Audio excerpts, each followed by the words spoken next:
Chosen one, open your heart to this revelation. The air feels heavy today, doesn't it? Like you're standing in an empty room, shouting into the silence, waiting for an echo that never comes.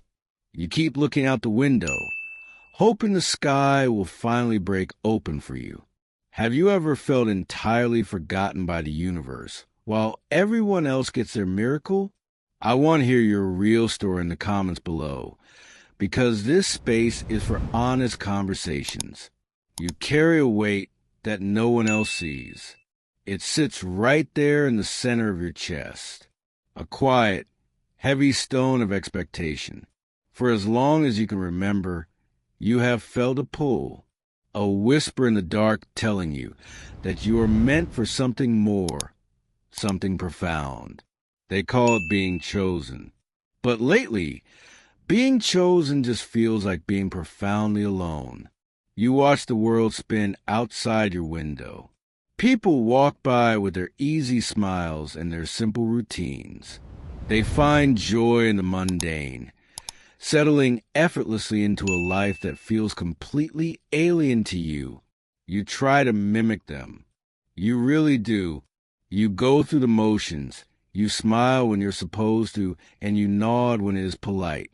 But underneath it all, there is a hollow ache, a deep, desperate yearning for the miracle you were promised. The days bleed into weeks, and the weeks surrender to years. And still you wait.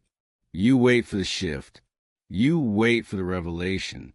You wait for the moment the universe finally taps you on the shoulder and says, "It is your turn now." But the phone doesn't ring. The sky doesn't part. The silence in your life is deafening. It is exhausting, isn't it? This endless holding of breath. You pour your energy into healing, into growing, into being the anchor for everyone else. You are the one people call when their world falls apart. You give them your light, your warmth, your unwavering support. You watch their lives transform. You watch them get the promotions, the love, the sudden windfalls. You celebrate their miracles. Then you go home, close the door, and slide down the wall. In the quiet dark of your own living room, the doubt creeps in, cold, relentless, insidious. It whispers terrible things. It tells you that maybe you made it all up. Maybe there is no grand plan. Maybe you aren't chosen at all. Just broken in a way that makes you crave an invisible magic. That is the cruelest part of this journey, the self-betrayal. You start to look at your own hope as a symptom of foolishness. You look at your beautiful, open heart and wish it were just a little more cynical, a little more hardened to the world, because hoping hurts. Believing in a miracle that refuses to arrive is a unique kind of torture. You wake up tired, not just physically tired, but bone-weary in your soul. The coffee tastes bitter. The morning light feels intrusive. You walk to the mirror and look at your own eyes, searching for that spark you used to have. The spark that believed anything was possible. It looks dim now, almost burned out entirely. And yet, you can't quite let it go. That is the true burden of the heart you carry.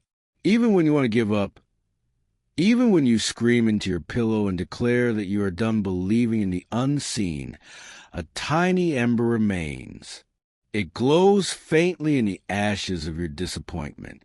It forces you to get out of bed one more time, to try one more time, to keep the porch light on for a miracle that is seemingly lost in the dark. But living in this waiting room is slowly eroding your spirit.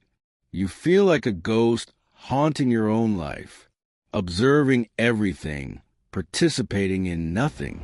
Everything feels like a placeholder.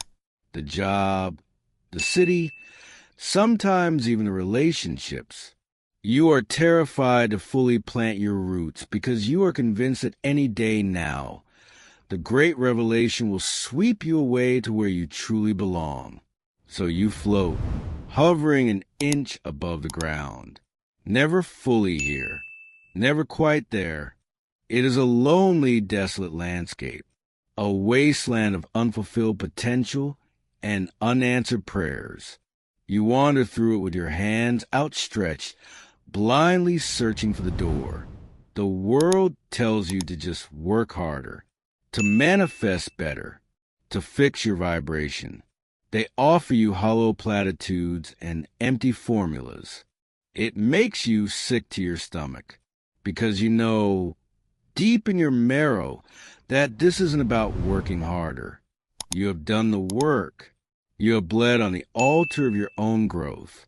You have faced your shadows until they became your closest companions. You don't need another lesson. You just need the rain to finally fall on this parched earth. You need a sign that you haven't been walking in the wrong direction for your entire life. You need to know that this crushing isolation, this agonizing delay, is actually building towards something real. Because right now, in the quiet of this very moment, it just feels like grief. A quiet, sprawling grief for the life you thought you would be living by now. For the miracle you thought would have arrived. You are so incredibly tired of being strong. You are tired of being the resilient one, the one who understands, the one who patiently waits. You just want to lay your armor down on the cold floor and rest. To close your eyes and let the world spin on without you for a while. You want to surrender, but you don't even know how to do that anymore. The tension in your shoulders is permanent. Your jaw is always tight. You are bracing for impact, bracing for another disappointment, bracing for another day of deafening, unbroken silence. The shadows in the room stretch a little longer. The evening settles in, bringing with it that familiar wave of melancholy. Another sun going down on an unchanged life. You watch the dust motes dance in the fading light. They move aimlessly, drifting on invisible currents of air. You feel exactly like them. Drifting, unseen, bound by forces you cannot control and cannot understand. It feels like a cosmic joke, doesn't it?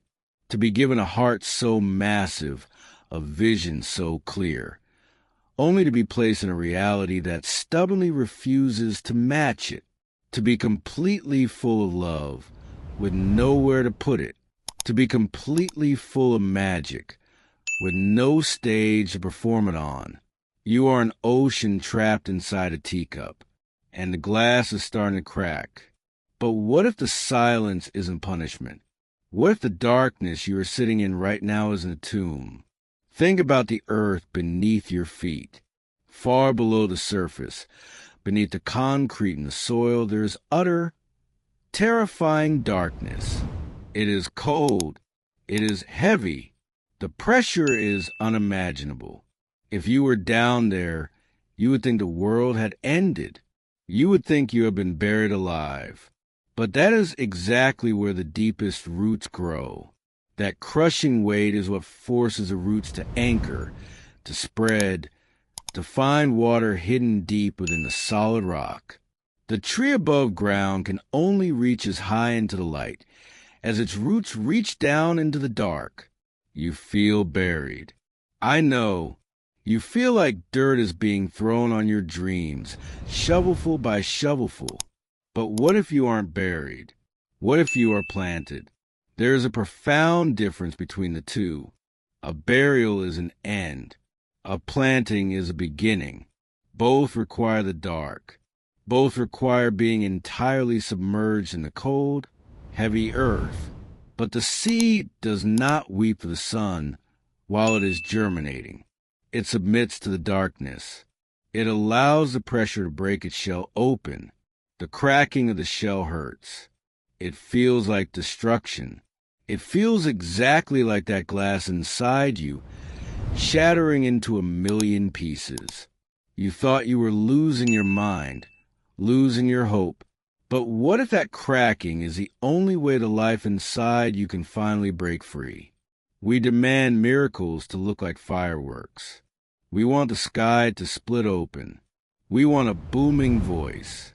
We want the sudden, dramatic rescue that makes everything right in an instant. But the universe rarely works in fireworks. True miracles, the ones that shift the tectonic plates of your destiny, happen in the absolute quiet. They happen in the spaces where nothing seems to be happening at all. You are waiting for a rescue, but the universe is conducting a metamorphosis. Imagine a caterpillar wrapped tightly in its chrysalis. To the outside observer, it looks like a tiny coffin hanging from a branch. Inside, it is total, unmitigated chaos. The caterpillar doesn't just magically sprout wings. It dissolves. It completely breaks down into a cellular soup before it can be rebuilt into a creature that commands the sky. It must feel terrifying. It must feel like the absolute end of the world. If the caterpillar had a mind like ours, it would panic. It would beg the universe to go back to being a slow, earthbound creature. It would curse the suffocating darkness of the cocoon. You are in the chrysalis. The life you knew is dissolving. The relationships that no longer serve your highest timeline are fading out. The structures of your old identity are melting away. That is why you feel so incredibly empty. You are quite literally being emptied out. You cannot fill a cup that is already brimming with old, stagnant water. The universe is tilting your cup over, pouring out the anxiety, the false hopes, the desperate need for external validation, so that it can fill you with something entirely unshakable. This waiting period, it is the emptying. This silence, it is the clearing of the stage. You see, a miracle is not an event. It is an alignment. If the miracle you are begging for arrived today, right now, in the fragile state you are in, it would crush you. You wouldn't be able to hold it. Your roots aren't deep enough yet to support the massive branches of the life you are calling in.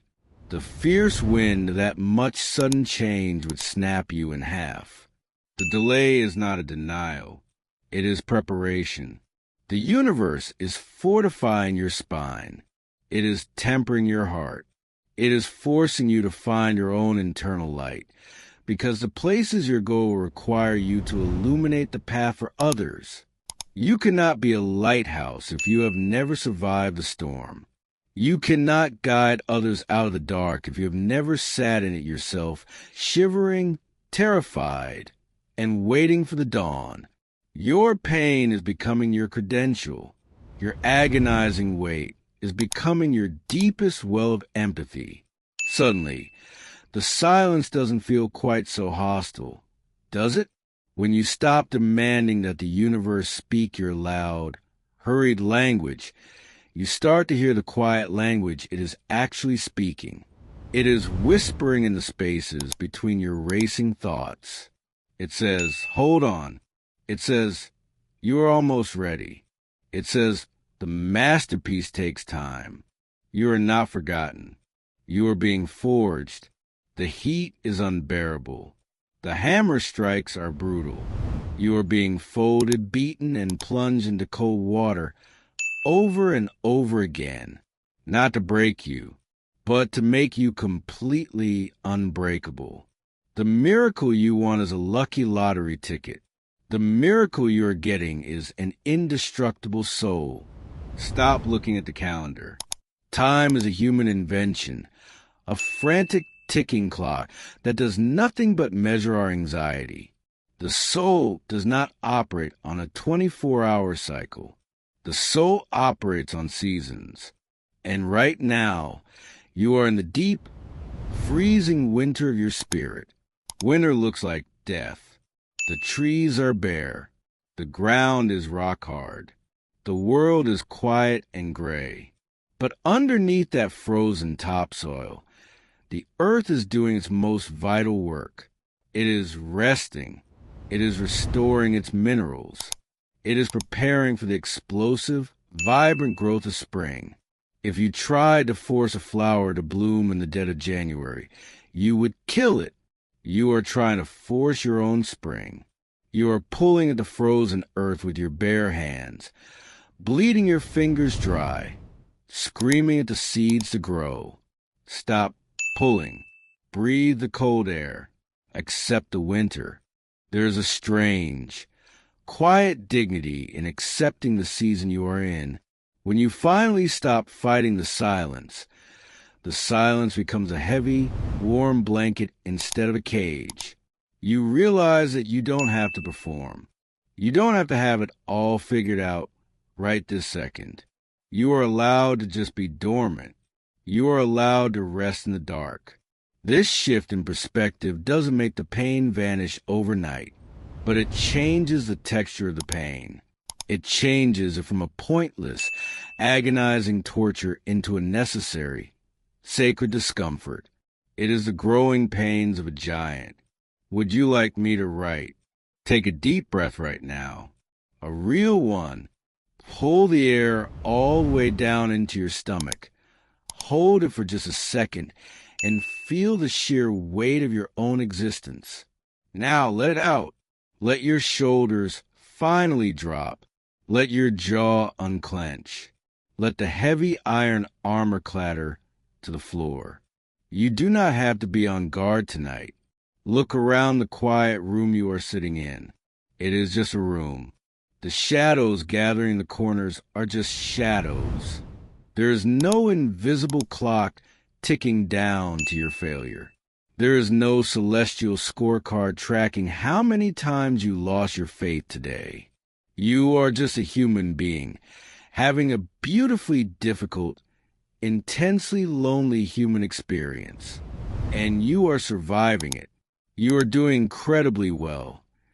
Even if it feels like you are barely treading water in a dark and endless sea. Acceptance is not giving up. It is the exact opposite. Acceptance is looking at the vast, terrifying emptiness of your current weight and deciding that it will not consume you. It is standing in the center of your own quiet life and choosing to be completely present, even when the present is deeply uncomfortable. You thought the miracle was going to be an escape. You thought it would be a golden chariot swooping down to carry you away from the mundane struggles, the unpaid bills, the unrequited loves, and the painfully silent evenings. But what if the miracle is simply the unshakable strength to inhabit your life exactly as it is? What if the grand revelation isn't a blinding flash of light, but a slow, quiet dawn, a gentle, profound realization that you are already whole? You don't need to be fixed because you were never broken in the first place. You were only ever expanding. The universe doesn't hand out miracles to rescue us from our reality. It gives us the quiet grace to transform it from the inside out. Feel the ground beneath your feet. It is solid. It is holding you up. It has always been holding you up, even when you swore you were falling. Notice the quiet rhythm of your own heart. It doesn't beat in a panic. It beats with a steady, ancient wisdom. The world outside your window is loud. It is frantic. It measures worth by visible output, by loud achievements, by spectacular fireworks. But true power is entirely silent. Think of a mountain. A mountain does not scream to prove it is formidable. It simply stands. It weathers the violent storms. It endures the freezing winters and the scorching summers, and it never moves. Become the mountain in your own life. You can stop holding your breath now. The sky is not going to fall if you close your eyes and just let yourself rest. You don't have to manifest anything tonight. You don't have to raise your vibration. You don't have to dissect your childhood traumas or figure out your ultimate life purpose before your head hits the pillow. You just have to be here, breathing in, breathing out. Let the silence become your sanctuary instead of your prison. Let the wait become your quiet rebellion against a world that demands instant gratification. You are cultivating a magnificent garden in the dark, tending to delicate seeds that no one else can even see. That takes a quiet, profound courage. Someday, the season will shift. The heavy rain will fall. The deep roots you have grown in this agonizing darkness will push vibrant green shoots up to the heavy soil, and you will finally step into the warm light you have been waiting for. But until that day comes, you are allowed to just be the seed. You are safe in the dark. You are loved in the waiting. And even in the absolute silence, your heart is beating out the rhythm of a miracle that is already underway. It is happening right now, in your marrow, in your resilience, in your unyielding, stubborn grace. You are the miracle. We are all walking this winding, shadowy path together, carrying our quiet hopes through the long, uncertain night. Sometimes, simply knowing that another living soul understands the crushing weight of your silence is the exact comfort you need to make it through until morning. I want you to know that I see you. I recognize the immense, quiet courage it takes to keep showing up day after day for a life that hasn't fully bloomed yet. It is a profound act of bravery to trust in a dawn you cannot yet see. You are never truly alone in this waiting room, because this community is sitting right here beside you in the dark. Putting together these stories takes hours of dedication. If this video brought you peace today, you can buy me a coffee using the Ko-Fi link in the description. Your volunteer support keeps this channel alive. Thank you for listening.